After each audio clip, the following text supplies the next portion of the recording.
Welcome to the channel. Today's video is looking into orbs around the world, so intelligently controlled orbs. This is the UAP reporting trends from the All-Domain Anomaly Resolution Office.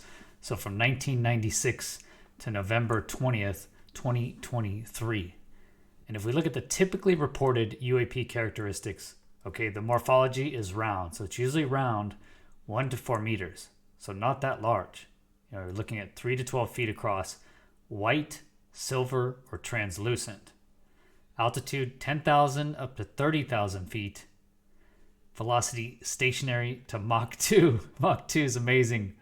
I mean, that is really fast. How does a white or silver translucent ball go twice the speed of sound?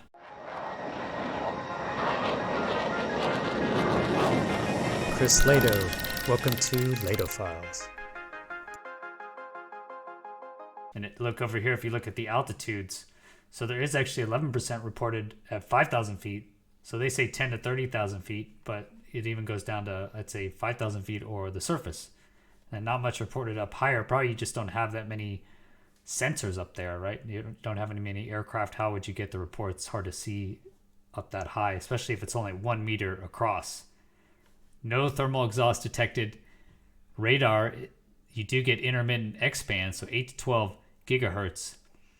And I wonder if this is coming off of the actual object. Seems like they're getting from 8 to 12 gigahertz. Radio, so signatures, what are they receiving from these is 1 to 3 gigahertz and 8 to 12 gigahertz. So yeah, they are receiving signals from these objects. And then thermal, intermittent, shortwave infrared, medium wave infrared. So are seeing them on infrared, but doesn't say long wave infrared. I wonder if that's just there's no sensors there. So reported UAP morphology, there's your orb round sphere are 34%, right? So that's a lot of it. And then just lights is 30%. So that takes up 2/3 of your reports. It's just going to be lights. You can't tell the shape, or if they can tell the shape, it's going to be an orb round sphere.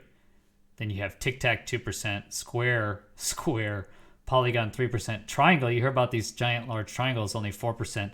A disc, you think of flying disc, flying saucer is only 2%. Cylinder is 5%. I kind of think the tic-tac is a cylinder, but maybe it's more of a cylinder shape, so you get more cylinder reports than tic-tac, but tic-tac seems like kind of like a cylinder. And oval is also 5%, which again seems like a tic-tac, but maybe it's not a cylindrical oval, it's just an oval shaped. So where are they seeing them? Really everywhere we're doing military operations except for Europe, right? So UAPSociety is still not reporting these, at least as of November 20th, 2023. And Dr. Kirkpatrick, they haven't mentioned anything in the Volume 1 report, didn't say anything about these orb round spheres that they're seeing all over the place, right? Hundreds or thousands of reports. Could be 1,000 reports by now. And they haven't mentioned anything about that, right? What are these orb round spheres that we're seeing that are actually going Mach 2 or stationary, which is also strange, and emitting signals, right? Emitting radio electromagnetic radiation, no thermal exhaust. So let's check out a few videos what these could be. What are they seeing? This is one of my most popular interviews. This is Captain Eric Delgado on March 19th, 2020. Captain Delgado, a seasoned commercial and Air Force pilot, witnessed a pulsating orb during flight. He also got several minutes of video that we'll show here in a second. The sighting was extraordinary, the orb appearing to hover and move in a controlled manner. He said it was just stuck in formation off the left wing. He captured the encounter on video, documented the orb's movements, and later discussed that with me in this interview. He did give his sighting to the Mutual UFO Network, and he said they did a thorough investigation, but this encounter left a significant impression on Delgado and his co-pilot, who was an F-15 pilot, by the way. So let's check it out. Your flight management system. But anyway, he's the one that spotted it, and it had not been for him, we could have easily missed this thing, Good. Well, let's watch it. We got Danny has it queued up right now, so let's go ahead and hit play, Dan. Like, oh shit, I was gonna tell you shooting star. Shooting star, but then it stopped, huh? Yeah, let me zoom in, man.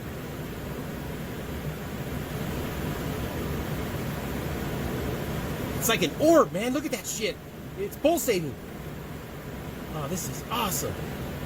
And he's not on TCAS, man. Huh. Well, I can tell Rita now. That's interesting. That is, dude. That is shit hot. Platillos, platillos.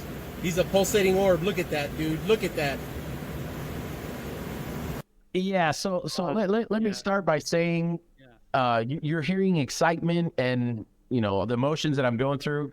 That was like after 4 or 5 minutes. So I'll tell you right now, up until that point, I was sucking some serious seat cushion because I thought what we had encountered was another aircraft. So I'll go back a little bit. I'm flying with my first officer, who I'll call John, and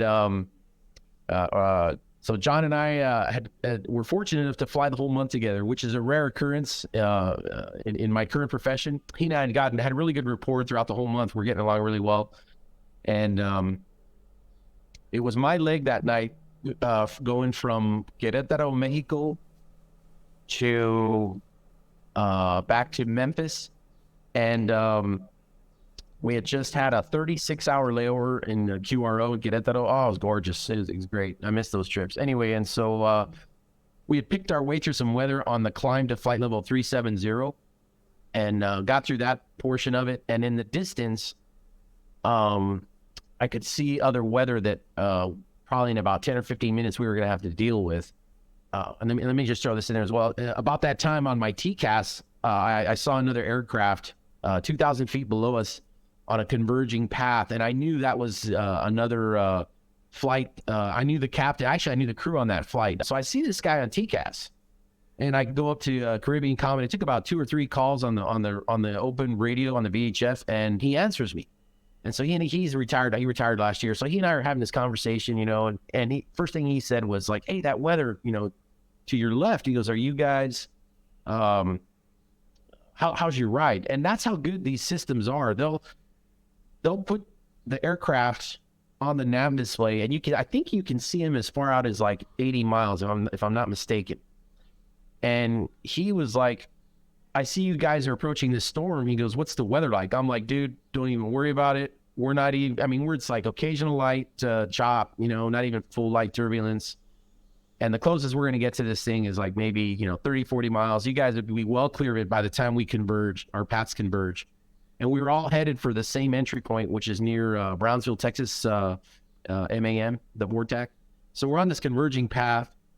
We picked our way through the weather. It wasn't going to be an issue. I turned on the cockpit lights full bright, the thunderstorm switch, if you know, what have you, and proceed to eat my catering. I'm having a conversation with my first officer. I'm like, "Hey, next we're flying again in about another 10 days. I go, we're gonna have a weekend in Toluca. I'll show you around. And, if you're interested, maybe if the weather's good.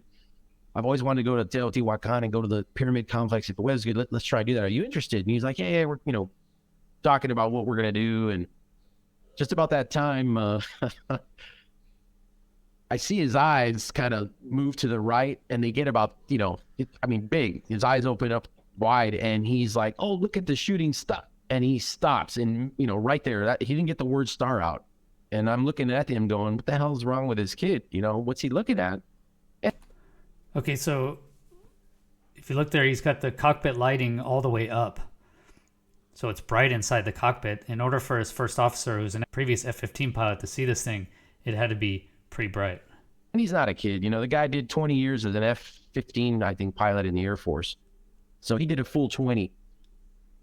Experienced guy as well. Anyway, so I'm looking at him going, what's he looking at, And I turned and I look over my shoulder, kind of, his eyes were telegraphing where he was looking.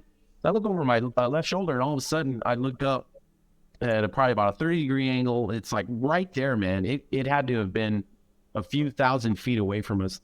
And I was like, oh my God, it's another aircraft. A few thousand feet is really close in the air environment. So I always talk about this, 500 feet is the closest you can possibly get to when you're fighting. And that's really close. I mean, you can see the pilot, you can see which way he's looking, etc. And so that is close. And so a few thousand feet means he saw definite details on this thing. And you know, he's got a vector and he's turning into us, and my heart's racing because I had an RA a few months prior in on the east coast of Florida, and those things will get your heart pumping. Even right now, my heart's starting to elevate. What's an RA? It's I'm sorry, resolution advisory. Basically, the traffic alert and collision avoidance systems on our airplanes will deconflict you, and if you're within 45 seconds to a minute of imminent collision, you'll get a caution. You know, proximity traffic, then it goes to yellow caution, and then a red, hey, do something, and it's telling you what to do. It screams at you. So here I am going, oh my God, it's another airplane. The reason I thought that is I look out at just like in the video, if you can imagine a lighthouse in some thin fog as it's rotating, and you see the light going, you know, across the horizon. This thing gets a light on. It hits the nose of the aircraft, flashes through the cockpit windows, and it kind of runs down the fuselage of the airplane. That's just amazing to me, right? The fact that he sees a light beam come out of this thing, go towards the nose of the aircraft, and then scan the aircraft essentially towards the back. I mean, I don't know what that could possibly be. That's just an amazing account. And at this point, I dropped whatever it was I was eating. I grabbed the throttles, I grabbed the yoke, and getting ready to disconnect them. I'm looking down at my instruments. I'm looking for, you know, commands of to descend. I'm expecting to hear oral, you know, traffic, descend now. You know, the whole system will work in concert to avoid a collision, because that's what I thought was happening. I thought an airplane was, you know, turning into us, and my heart's racing. So, and here he records, that's the radar of that storm, right? 40 miles off his left wingtip, so he's not near the weather. He's quite a distance away from it. And there's nothing on the TCAS, right? You would see another aircraft on there saying, hey, there's an aircraft here. So what could this object be, right? It can't be ball lightning. Ball lightning lasts just several seconds, right? It's not going to last several minutes, is what he records on this video. And I look in my nav display, and there's nothing. I mean, nothing. And I'm like, what? And so I take the range down to minimum, which is you go to minimum, it's like the whole entire screen is 5 miles, and you know, it puts us in the center obviously every time. It's just the range changes, and there's nothing there, you know. And we'll even get commands in the HUD, and there's nothing in the HUD, and my heart's racing, and I'm like, look at this clown, he's turning into us. And I remember saying that to him, and I said, turn out the thunderstorm light, you know, because I didn't know what the hell was going on. And so he turns the light off, and I'm still on, you know, because I didn't want to touch anything else other than the yoke and the throttles, man. That's it. Because it, you know. So Eric, you mentioned you're talking to your co-pilot here, and you had the thunderstorm lights full up. So Eric Delgado, seasoned commercial pilot, right? Many years, he's almost retiring, so he really has nothing to lose by releasing this information. Sees it visually. His F-15 co-pilot also sees it, and he gets this video of obviously a clear orb that we just described by Arrow's accounts of what's the normal morphology. 34% of these reports are going to be just a white, silver, or translucent sphere about 1 to 4 meters across. And this is up at altitude, right? I believe he's up at 37,000 feet. So he's up at altitude, and he's not near the storm, right? He's 40 miles away from the storm. So it can't be some sort of weird electromagnetic interaction, right? And he sees it actually come down from above.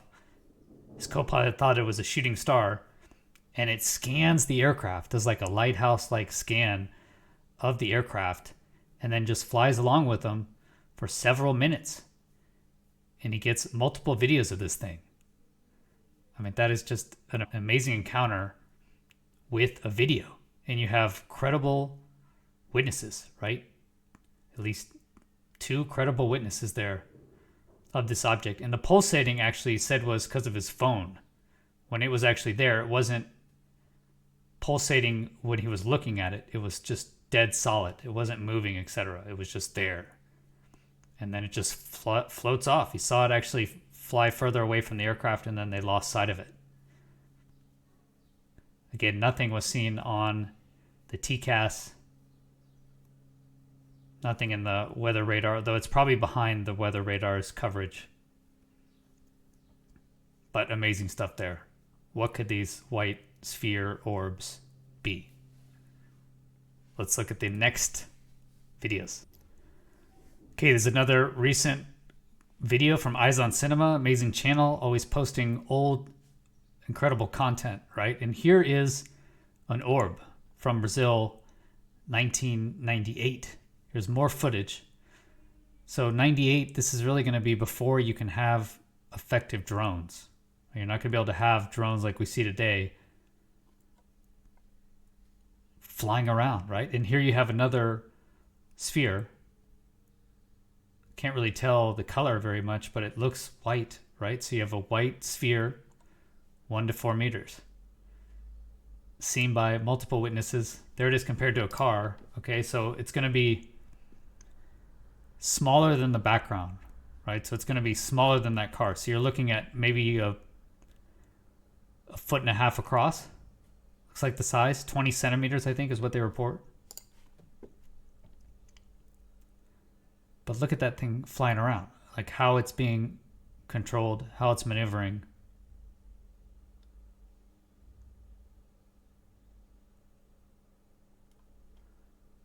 Okay, so here is another video.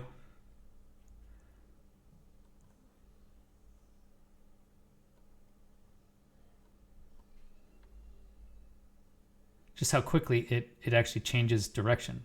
So you could have a drone do that in today's world, right? A drone could possibly do that with one very singular bright light on it. But this is back before there were drones.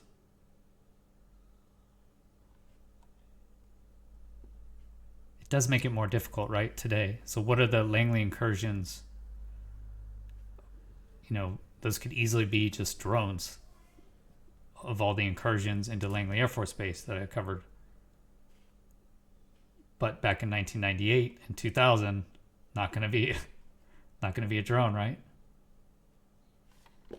Okay, more 1998 films, January 2nd, 1998.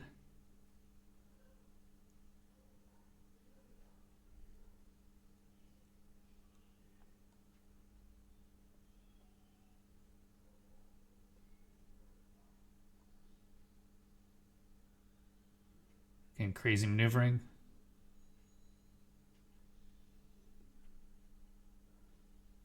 And I guess, could you have had a drone do this in 98? Possible, but there was witness accounts. A baja altura, la esfera se suspende, como si observara algo o a alguien. Luego se eleva a la izquierda. Que se acerque.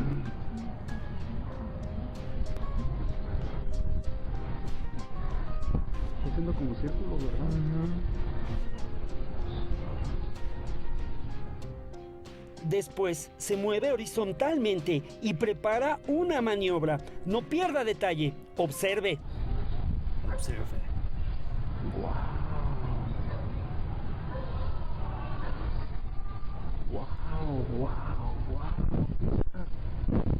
Look at that acceleration. Amazing. La esfera baja en la ciudad entre las casas. No cayó. Nuevamente, observe con cuidado. Wow. Dirigentes destacó el testigo, igual que en Rusia el 3 de marzo del 2006. Una esfera que literalmente se asoma por la ventana. Ух ты, как интересно, что это за шарик такой? НЛО, может быть? Да какие НЛО? Разве бывает НЛО? Смотри-ка, он двигается, да? Ну вот. Я тоже сниму. Ух ты.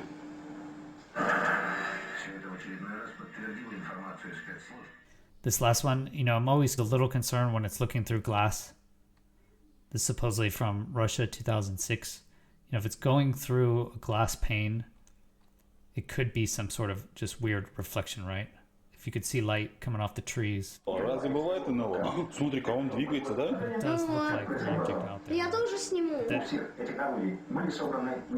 I am always concerned. And it's on the glass. Ahora observe esta demostración. El 19 de octubre de 2007, en la Ciudad de México, una esfera baja como asomándose sobre los techos.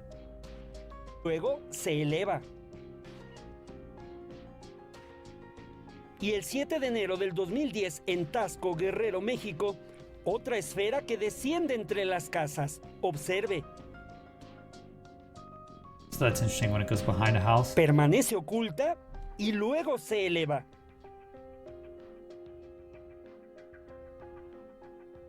Se suspende y desciende de nuevo de donde ya no fue vista.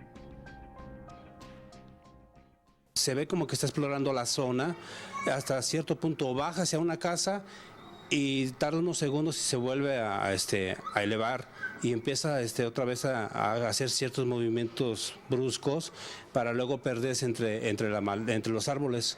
Descendió, exacto. Descendió, se volvió a elevar y se pierde entre los árboles.